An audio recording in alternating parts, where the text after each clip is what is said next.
बिस्मिल्लाहिर्रहमानिर्रहीम। अस्सलाम वालेकुम डियर स्टूडेंट, मैं मोहम्मद मोहसिन और आज हम लोग सेकेंड ईयर केमिस्ट्री का चैप्टर नंबर 8 और उसका लेक्चर नंबर 25 स्टार्ट करेंगे। तो डियर स्टूडेंट, हम लोग एडिशन रिएक्शंस ऑफ अल्कीन्स ये स्टडी कर रहे थे। तो आज तीसरे वाला एडिशन रिएक्शन होगा और वो कौन सा है? Addition of sulphuric acid. Dear dear स्टूडेंट, अल्कीन्स के अंदर सल्फ्यूरिक एसिड का एडिशन रिएक्शन हम लोग स्टडी करेंगे। किस तरह प्रोसीडिंग होती है? अल्कीन और ये अल्कीन का कौन सा मेंबर है? इथीन।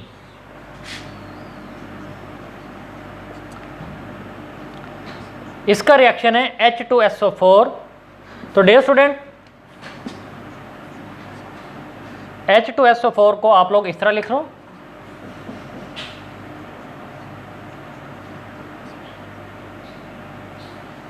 OH।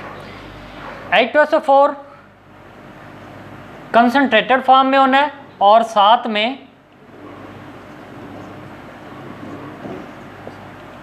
कोल्ड भी होना है, ठंडा भी होना है। मींस कि आप लोगों ने इथीन के साथ रिएक्शन करवाने के लिए कंसंट्रेटेड कोल्ड H2SO4 चूज करना है।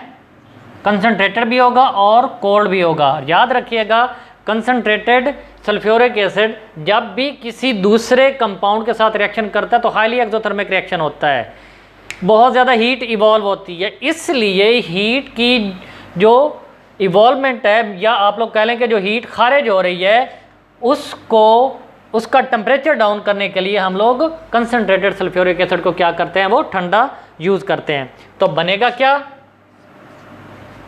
तो डियर स्टूडेंट, इसमें बनेगा अल्काइल हाइड्रोजन सल्फेट। अब ये इथीन है तो यहाँ पे बनेगा इथाइल हाइड्रोजन सल्फेट। होगा क्या? H2SO4 है, एसिड है, तो ये प्रोटॉन डोनेट करेगा। तो ये यहाँ से बॉन्ड ब्रेक होगा। एक हाइड्रोजन एक कार्बन के साथ, ये डबल बॉन्डेड कार्बन है, दो कार्बन जिनके दरमियान में डबल बॉन्ड है, तो हाइड्रोजन एक कार्बन के साथ अटैच हो जाएगा और बाकी जो आयन है वो दूसरे, वो SO3H है, सॉरी SO4H सल्फेट आयन, वो किस साइड पे रहेगा? दूसरे कार्बन के साथ जाके क्या हो जाएगा? अटैच होगा। तो क्या होगा?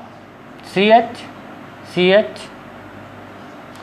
CH और आगे CH CH, और हम लोग इसको लिखते हैं OSO3H या SO4H भी लिख सकते हैं, OSO3H। ये ऑक्सीजन और ये तीन ऑक्सीजन है सल्फर के साथ, तो ये ऑक्सीजन डायरेक्टली कार्बन के साथ अटैच हो जाएगी।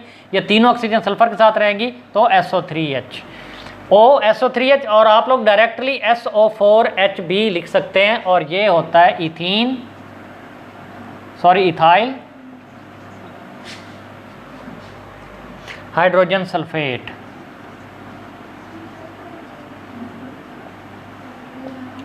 अब इस इथाइल हाइड्रोजन सल्फेट को अगर आप लोग पानी के साथ रिएक्शन करवाएं और पानी क्या हो? बॉइलिंग फॉर्म में हो, तो हमें क्या हासिल होती है? अल्कोहल हासिल होती है और साथ में सल्फ्यूरिक एसिड हासिल होता है। तो ये डीकंपोज हो जाता है। यही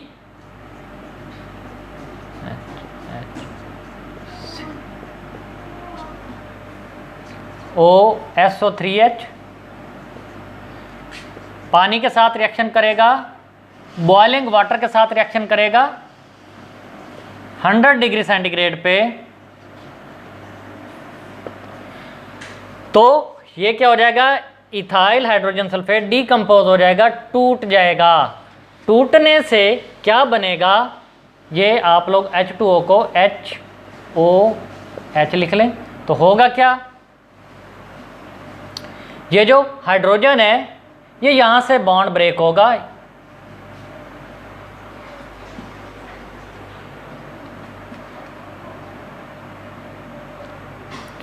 ये यहां से बॉन्ड ब्रेक होगा, तो जो हाइड्रोक्सिल ग्रुप है वो यहां पे आएगा और जो हाइड्रोजन है वो इसके साथ अटैच होगा, तो क्या बनेगा? CH CH CH OH और साथ में क्या होगा? H2SO4, ये इथाइल अल्कोहल बनेगी, क्योंकि जो अल्कीन है वो 2 कार्बन वाली थी, इसलिए 2 कार्बन वाली अल्कोहल बनेगी और वो होगी इथाइल अल्कोहल। तो ये dear student addition of sulphuric acid था। अक्सर ये शॉर्ट क्वेश्चन में पूछ लेते हैं, तो आप लोगों ने अच्छे तरीके से इसको क्या करना है, वो याद करना है। उसके बाद एडिशन ऑफ हैलोजेंस, फोर्थ वाला reaction addition of halogens.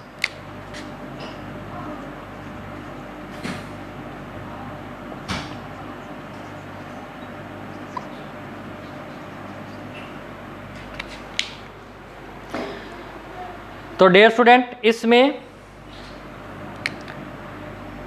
Alkyne को लेना है। अल्कीन का कौन सा कंपाउंड है, इथीन।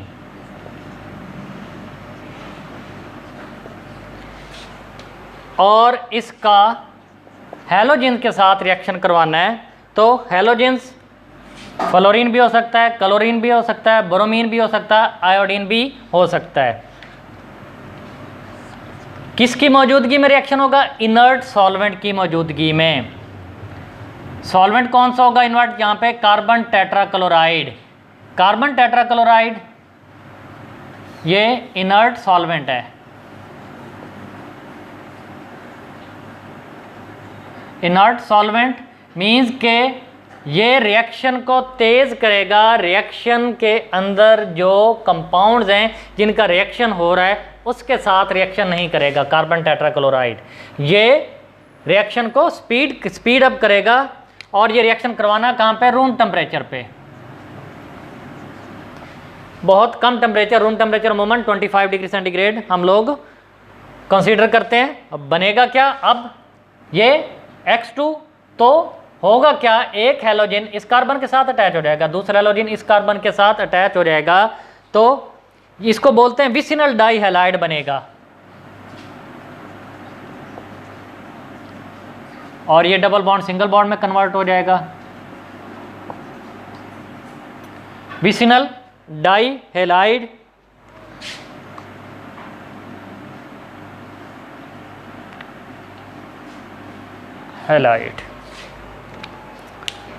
या इसको बोलते हैं 1,2 di halogenated product.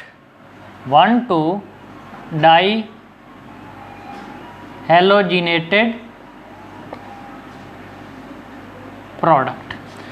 Dear student अब इस रिएक्शन का क्या होगा, मैकेनिज्म स्टडी करेंगे हम लोग।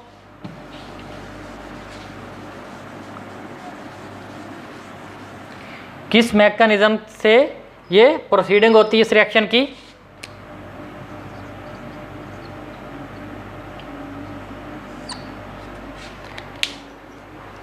तो डियर स्टूडेंट मैकेनिज्म से पहले मैं आप लोगों को ये चीज़ बता दूं कि जब आप लोग हैलोजेंस को डिस्कस करते हो तो फ्लोरीन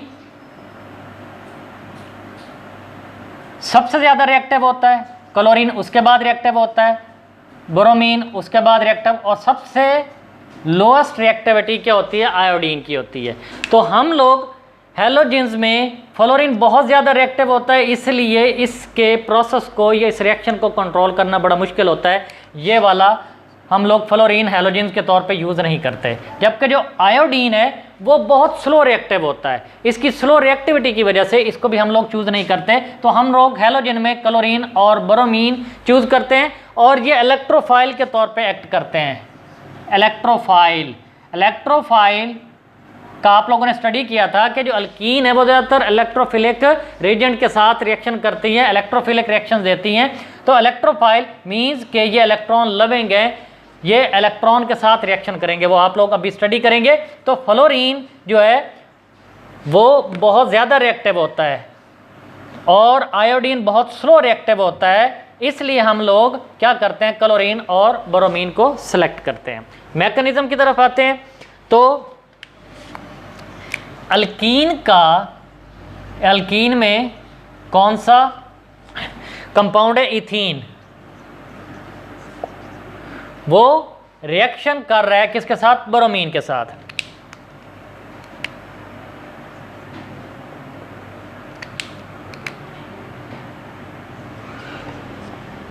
ये बोरोमीन, दो बोरोमीन आपस में बॉन्डेड है तो किस फॉर्म में होंगे, Br2। तो डियर स्टूडेंट, जैसे ही ये अल्कीन के साथ रिएक्शन करेगा तो पाई बॉन्ड के जो इलेक्ट्रॉन होंगे, जिसको हम लोग बोलते हैं पाई इलेक्ट्रॉन, ये क्या करेंगे, ये अटैक करेंगे किसके ऊपर, बोरोमीन के ऊपर। और जैसे ही पाई इलेक्ट्रॉन बोरोमीन के करीब आएंगे, ये बोरोमीन को आयोनाइज कर देंगे, आयन में चेंज कर देंगे, और मीन्स के हम लोग बोलते हैं कि इसको पोलराइज्ड कर देंगे। एक बोरोमीन के ऊपर पार्शियल पॉजिटिव चार्ज आ जाएगा और एक बोरोमीन के ऊपर पार्शियल नेगेटिव चार्ज हो जाएगा।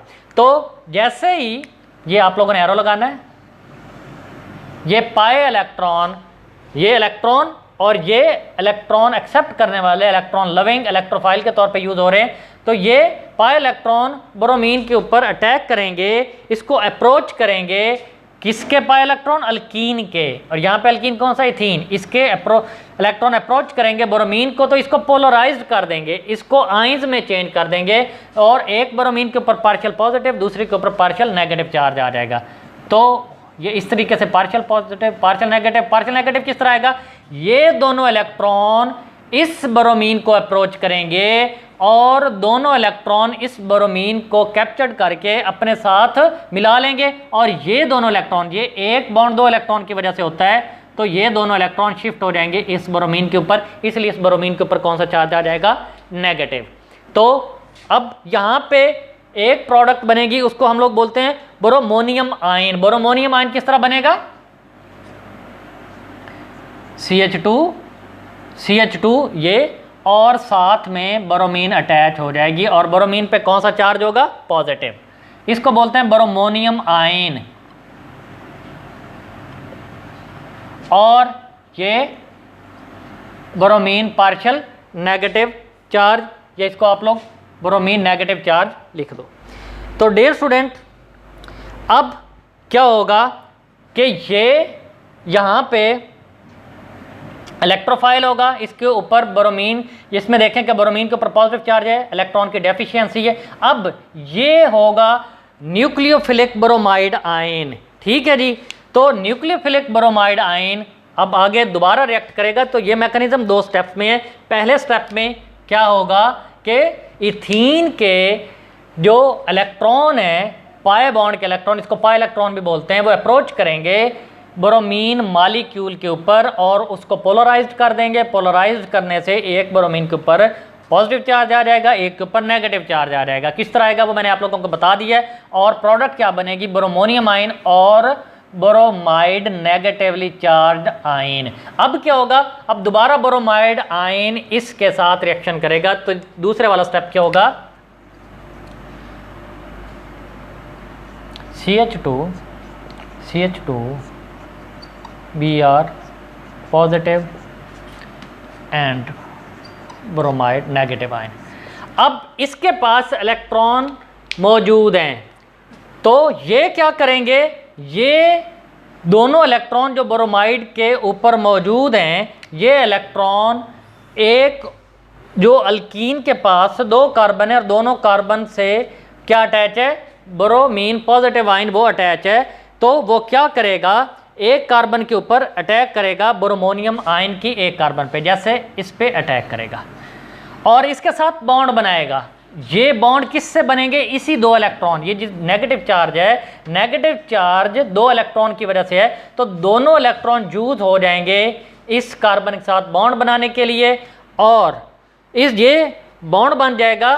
तो ये जो दोनों इलेक्ट्रॉन हैं, ये इस बोरोमीन के ऊपर क्या हो जाएंगे, शिफ्ट हो जाएंगे।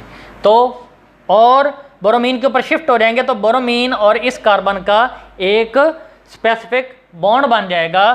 तो अब क्या होगा, CH2 Br साथ में